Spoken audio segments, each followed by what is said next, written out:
Imagine waking up one morning and not being able to stop laughing, not because something is funny, but because your body simply won't let you stop. Now imagine it spreading.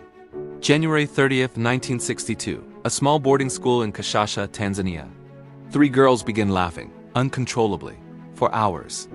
Within days, it had spread to 95 of the 159 students.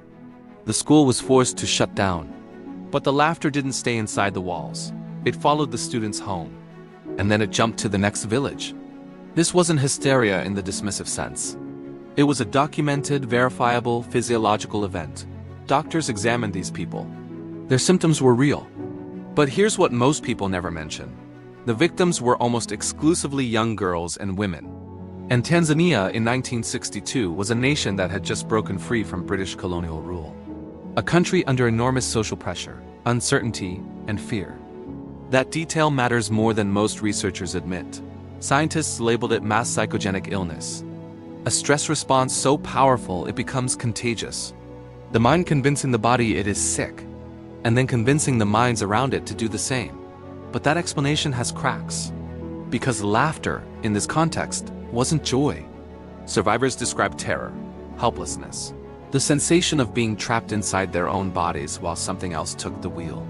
One girl reportedly laughed for 16 consecutive days. 16 days. And yet not a single adult teacher was affected. Not one colonial administrator. Not one male authority figure in these communities showed a single symptom. Why only them?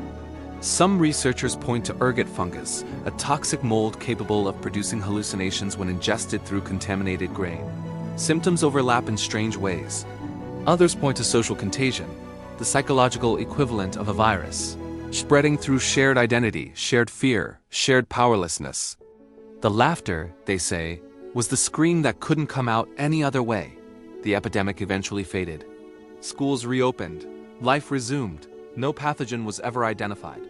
No single cause was ever confirmed. The official record moved on. So here's the question that no one has comfortably answered. If 1,000 people in 1962, Tanzania were driven to physical breakdown by nothing more than shared stress and a broken world, what does that say about the world they were living in? And what does it say about ours?